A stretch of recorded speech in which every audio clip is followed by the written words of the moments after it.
Jokowi, Prabowo juga menganggap ya kecil kalau cuma sekedar legasinya adalah bangun-bangun infrastruktur. Prabowo ingin meninggalkan legasi yang lebih konseptual, yang lebih filosofis, yang lebih punya tema di dalam mempengaruhi alam pikiran global. Jadi itu yang kita sebut upaya Prabowo untuk memaksimalkan konsolidasi politik dia, supaya efeknya itu bisa menjadi penguat, penambah energi untuk bermain atau menjadikan Indonesia, dalam hal ini Prabowo tentu diingat sebagai tokoh dunia atau minimal tokoh Asia tuh yang saya sebutkan berkali-kali. Prabowo kelihatannya mampu untuk mewujudkan semacam model kepemimpinan politik baru di tingkat Asia tuh, yaitu menghubungkan antara kapasitas ekonomi kita, ekonomi artinya dasarnya sumber daya alam dan perbaikan sumber daya manusia, dengan sejarah panjang Indonesia yang pernah menjadi jembatan Asia Afrika. Nah, saya selalu mau lihat itu di dalam kondisi global tuh. Kalau cuma soal kasus politik ya Prabowo mengerti bahwa dia toh bisa dengan nekat untuk mengganti para anggota kabinetnya. Tapi sekali lagi kita melihat alam pikiran Prabowo sebagai seseorang, sebagai sosok yang dibayang-bayangi oleh keinginan untuk menjadi pemimpin melebihi tingkat nasional. Tadi Anda menyatakan ini merupakan konsolidasi terakhir. Itu apa maksudnya? Karena bagaimanapun kan posisi PDIP sekarang ini di luar pemerintahan, meskipun mereka tidak mau menyebutnya sebagai oposisi. Sementara di dalam pemerintahnya Prabowo sampai sekarang masih ada namanya Gibran Rakabuming yang merupakan representasi dari Jokowi, dan menariknya kan sekarang ini posisi Gibran sedang digoyang gitu. Nah di situ Hersu, nilai strategis dari percakapan kita hari ini. Jadi saya sebut tadi bahwa ini konsolidasi terakhir supaya elemen-elemen kepemimpinan Prabowo bisa betul-betul diikat tanpa perlu ragu lagi bahwa dia bisa jadi pemimpin Asia tuh. Nah, karena itu pendekatan dengan Ibu Mega dengan mudah kita terangkan sebagai keperluan pertama, karena PDIP punya posisi yang strategis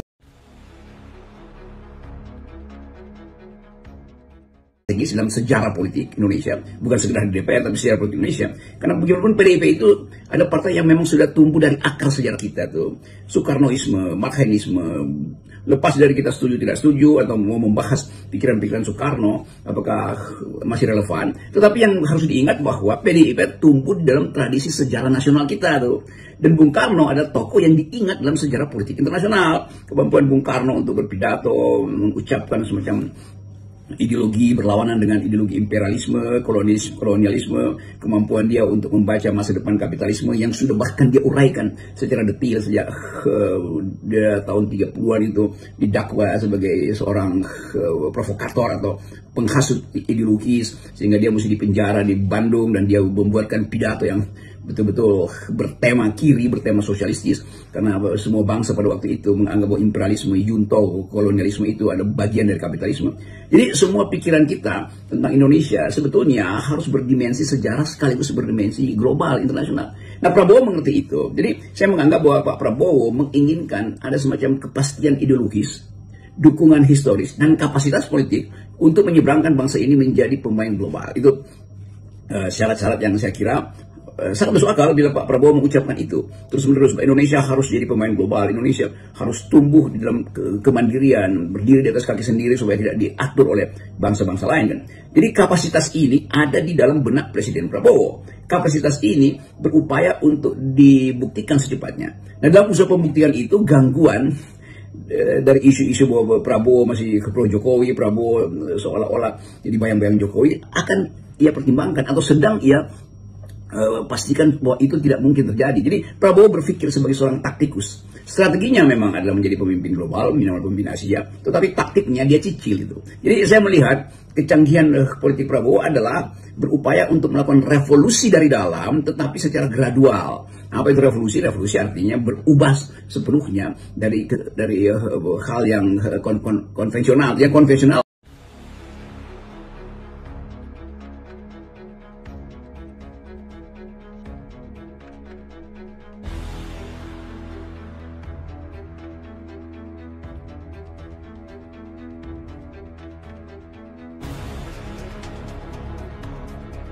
Ya, kasih waktu dulu biar gak ada potong-potongan dulu. Ayo kasih waktu dulu biar adil. Ya sudah, lu ngomong aja gue mute ini. Kamu nggak berani kalau kasih waktu. Kasih waktu Lu ngomong aja gue mute. Gue gak bakal mengganggu ocehan lu. Tenang aja, santai aja. Antar pesek 3 menit ini 18. Lanjut ngomong nih, gue mute nih. Kasih waktu dulu. Kasih waktu dulu.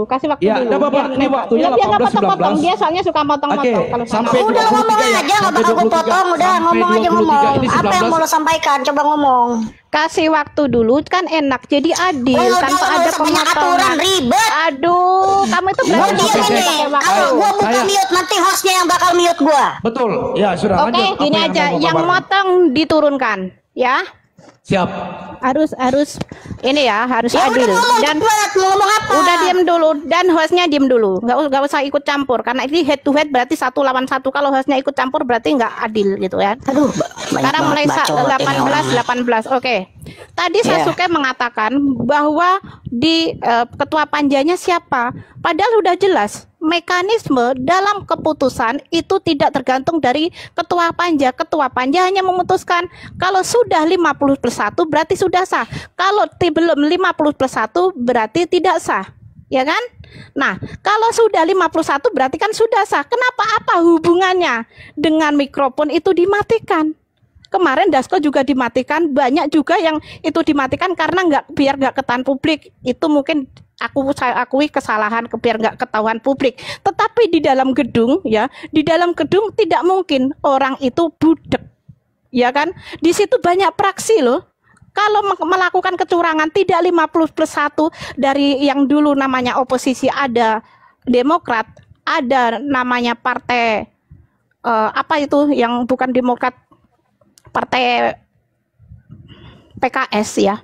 Partai PKS itu pasti sudah berbicara, oh keputusan di DPR itu sebenarnya bukan 50+1 melainkan cuma PDIP. Pasti ada itu berita, tapi tidak ada kan, berarti 2 menit lagi ya, 2 menit lagi ya, lanjut 2 menit. Keputusan itu berarti sudah sah. Berarti kalau ada undang-undang yang disahkan itu ya jangan PDIP semata yang disalahkan, harus juga dari partai lain yang menyetujui pengesahan undang-undang itu.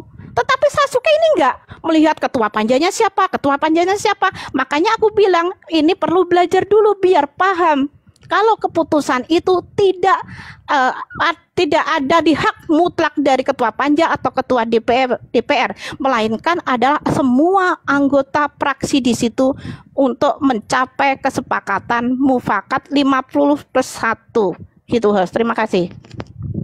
Oke, terima kasih. Mungkin Bunda Sasuke mau antar, lanjut. Iya, jadi begini host. 3 menit ya. Ini 21 sampai jadi 24. Jadi begini, bukan masalah ya. Sebetulnya saya tidak mau masuk ke ranah yang tidak substansi sebetulnya. Jadi saya kasih contoh aja deh. Ya.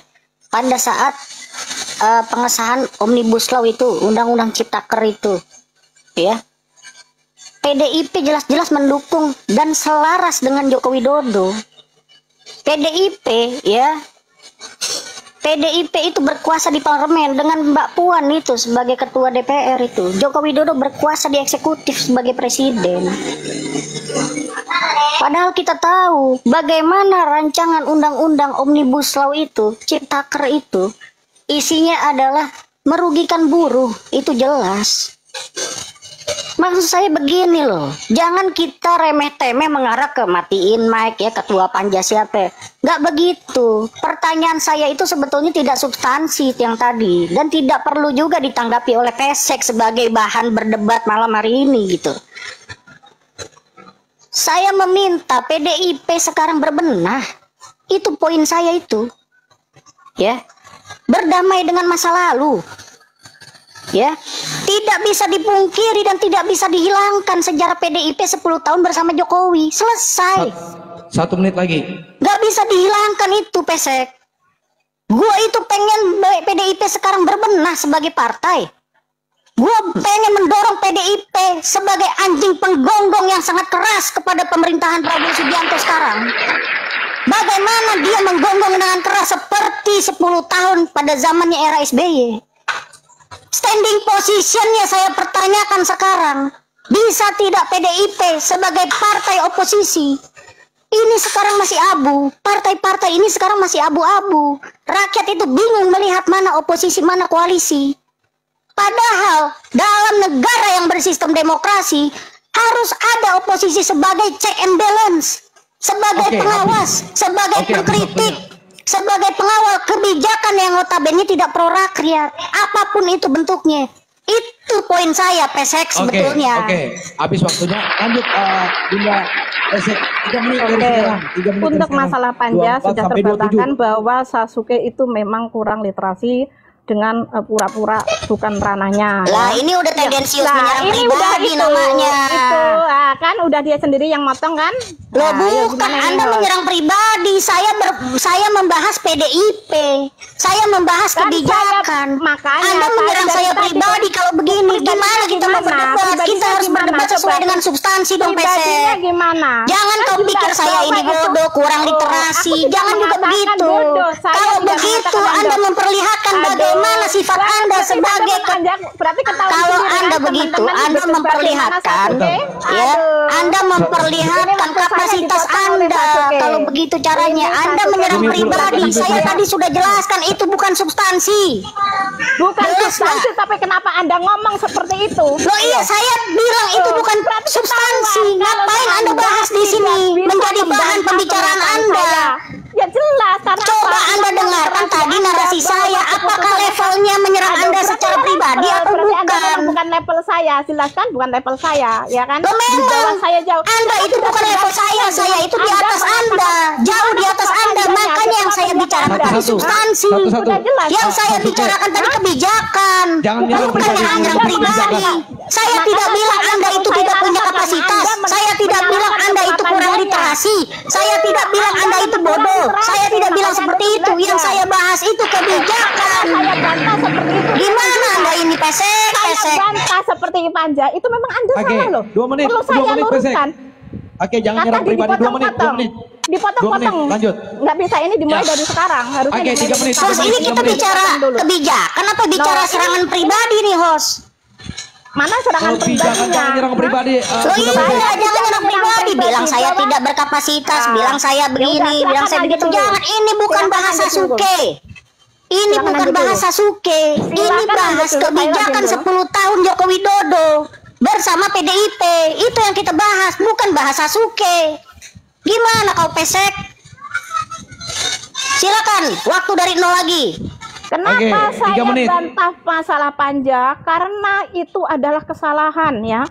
Anda menyebutkan ketua Panjanya siapa, udah jelas itu keputusan memang betul di ketua Panja. Memang betul ketua Panjanya itu Puan Maharani, tapi saya tidak menyebutkan Puan Maharani itu punya. Makanya loh gimana sih ketua Panjanya siapa? Puan Maharani bukan? Wah ini nggak substansi lagi, host. Aduh, di sini gimana sih? Bukan masalah yang Puan.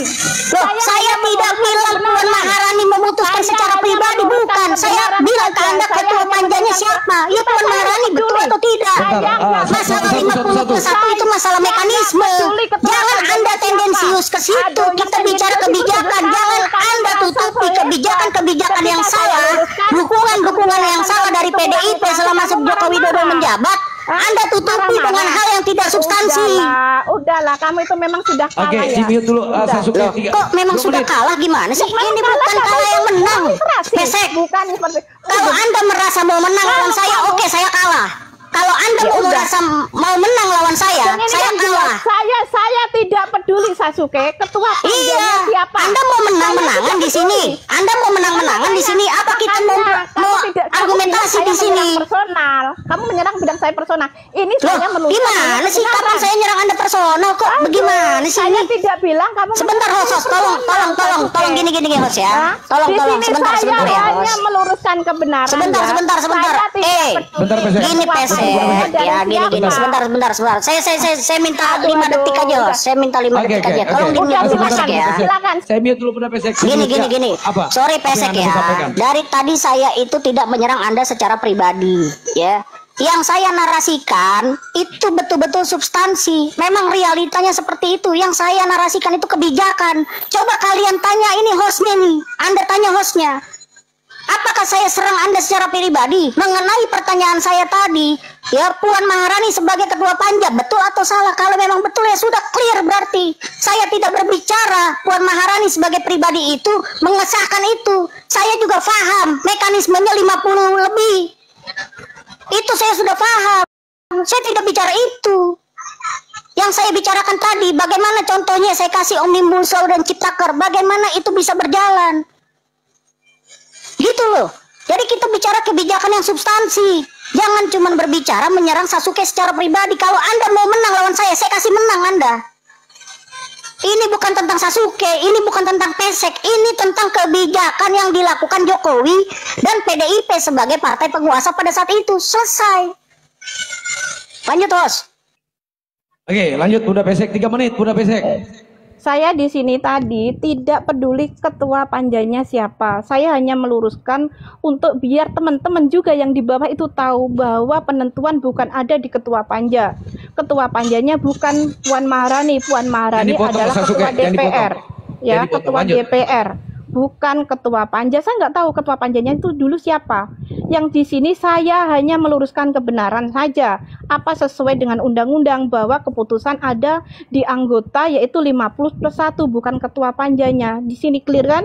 Saya tidak peduli ketua panjanya siapa. Itu biar saya jelaskan tadi ini, biar teman-teman yang melihat atau mendengar itu tidak salah persepsinya sama dengan Sasuke, ketua panjanya siapa. Di sini loh. Ya, yang kedua masalah Omnibus Law. Oke, Bu Puan ikut setuju ya. Di sini Puan ikut setuju, kalau ada fraksi lain nggak setuju juga bisa kan? Kan di DPR itu ya PDIP itu cuma 20%. Ya kan? Tetapi Oke, 2 menit, keputusan lagi. itu Lanjut. harus 51. Jadi itu ada 50 ya, ada tambahan 30% lebih dari partai lain. Ya kan? Nah, di sini berarti kenapa PDIP yang harus disalahkan terus? Kenapa partai lain enggak? Yang kedua, untuk katanya Sasuke nih, harus ada oposisi. Kenapa? Di waktu 2019 Prabowo kalah, Sasuke ya, dukungan kamu kalah. Kenapa? Kamu biarkan Prabowo, The Gang, dan teman-temannya ada PAN. Ya kan? Ada itu apa, Gerindra dan lainnya. Kenapa harus ikut gabung di pemerintahan? Kenapa enggak di luar pemerintahan sehingga ada keseimbangan, ada yang mengkritik, yang ada di barisan yang menang PDIP dan lainnya. Itu seharusnya oposisi harus jadi kritikan supaya ada penyeimbangan. Yang sekarang seharusnya sekarang PDIP harus oposisi. Udah jelas loh, PDIP itu mengkritik. Ada kemarin ojek online